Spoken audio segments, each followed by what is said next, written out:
అందరికీ నమస్కారం. ఈరోజు మనం కార్తీక పురాణంలోని 16వ అధ్యాయం గురించి చెప్పుకోబోతున్నామండి.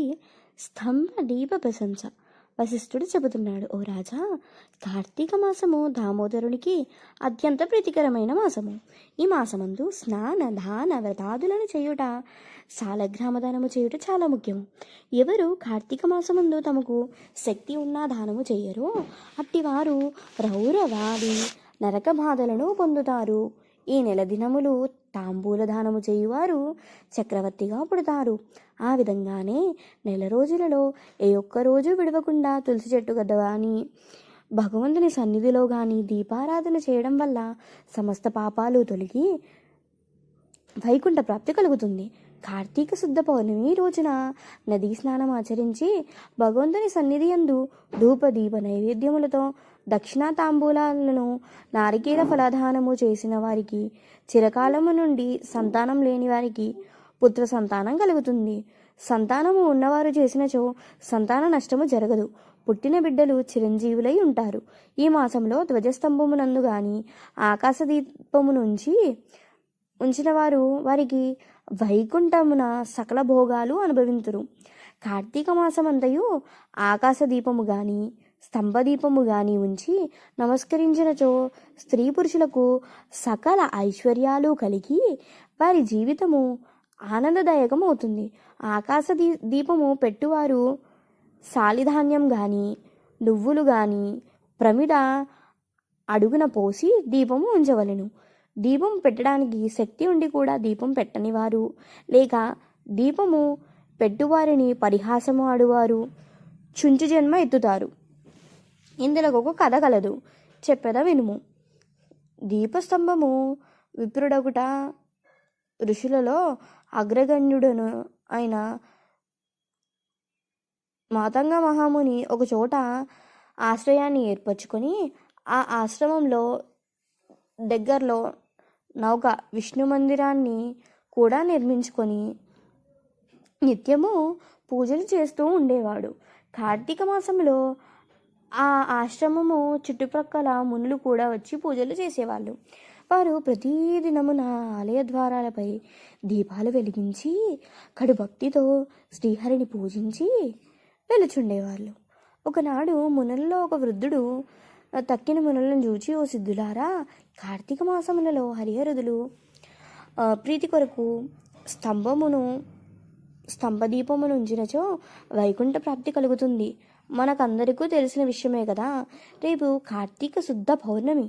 హరిహరాదులు ప్రీతి కొరకు ఈ ఆలయముకు ఎదురుగా ఒక స్తంభము పాతి దానిపై దీపము పెడదాము. కావున మనమందరము అడవికి వెళ్ళి నిడుపాటి స్తంభము తీసుకొని వద్దాం రండి అని చెప్పి అందరూ పరమానందభరితులై అడవికి వెళ్ళి చిలువలు పలువలు లేని ఒక చెట్టు మొదలంట నరికి దానిని తీసుకువచ్చి ఆలయంలో స్వామికి ఎదురుగా పాతారు. దానిపై సాలిధాన్యం నుంచి ఆవు నేతితో నింపిన పాత్రను దానిపై పెట్టి అందువత్తు వేసి దీపము వెలిగించారు. తరువాత వారందరూ కూర్చొని పురాణ పఠనం చేస్తారు.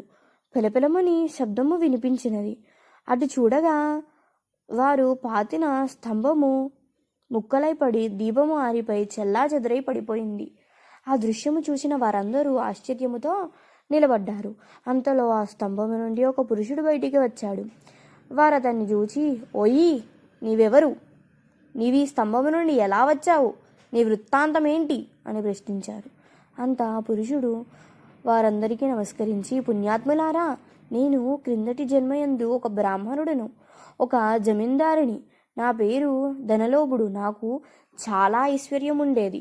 అందువలన మందురుడై న్యాయ విచక్షణలు లేక ప్రవర్తించాను. దుర్బుద్ధులో చే వేదాలు చదవక, శ్రీహరిని పూజించక, దాన ధర్మములు చేయక వెలిగాను. నేను నా పరివారములో కూర్చొండి ఉన్న సమయమునే విప్రుడైన వచ్చి నన్ను ఆశ్రయించిన అతనిచే నా కాళ్ళు కడిగించి నా నీళ్లు నెత్తి మీద వేసుకోమని చెప్పి నానా దుర్భాషలాడి పంపించేవాణ్ణి. నేను ఉన్నతాసనముపై కూర్చొండి అతిథులను నేలపై కూర్చోమని చెప్పేవాణ్ణి. స్త్రీలను, పసిపిల్లలను హీనంగా చూసేవాణ్ణి. అందరినీ నా చేష్టలకు భయపడేవారు కానీ నన్నెవరూ కూడా మందలింపలేదు. నేను చేయు పాపకార్యములకు హద్దులే లేకపోయాయి. దాన ధర్మాలు ఎట్టివో నాకు తెలియవు. ఇంత దుర్మార్గుడనై పాపినై అవసాన దశలో చనిపోయి ఘోర నరకాలు అనుభవించి 1,00,000 జన్మలయందు కుక్కనై, 10,000 జన్మలయందు కాకినై, 5,000 జన్మలు తొండనై, 5,000 జన్మలు పేడపురుగునై, తర్వాత వృక్ష జన్మమెత్తి కీకారణ్యమందు నుండి కూడా నేను చేసిన పాపాలను పోగొట్టుకోలేకపోయాను. ఇన్నాళ్లకు మీ దయ వలన స్తంభముగా నున్న నేను నరరూపం ఎత్తి జన్మాంతర జ్ఞాననైతిని. నా కర్మలన్నీ మీకు తెలియజేశాను. నన్ను మన్నింపు అని వేడుకుంటున్నాను. ఆ మాటలు ఆలకించిన మునులందరూ ఆశ్చర్యమంది. ఆహా, కార్తీక మహిమ, కార్తీక మాసం మహిమ ఎంత గొప్పది! అదియేగాక కార్తీక శుద్ధ పౌర్ణమి మహిమ వర్ణించలేనిది కదా. కర్రలు, రాళ్ళు, స్తంభాలు కూడా మన కండ్ల ఎదుట ముక్తి పొందుతున్నాయి. వీటన్నిటికన్నా కార్తీక శుద్ధ పౌర్ణమి నాడు ఆకాశదీప ముంచిన మనుజునకు వైకుంఠ ప్రాప్తి తప్పక సిద్ధించును. అందువలనే ఈ స్తంభమునకు ముక్తి కలిగినదని మునులు అనుకొనుచుండగా ఆ పురుషుడు ఆ మాట ఆలకించి, మునిపుంగవులారా, నాకు ముక్తి కలుగు మార్గం ఏదైనా కలదా? ఈ జగమున నెల్లరునకు నెటుల కర్మబంధము కలుగును. అది ఎలా నశిస్తుంది? నా ఈ సంశయము బాపు అని ప్రార్థిస్తాడు. అక్కడ ఉన్న మునీశ్వరులందరూ తమలో నా కడుగు అంగీరసమునితో, స్వామి, మీరే అతని సంశయమును తీర్చగల సమర్థులు గనక వివరించండి అని కోరారు.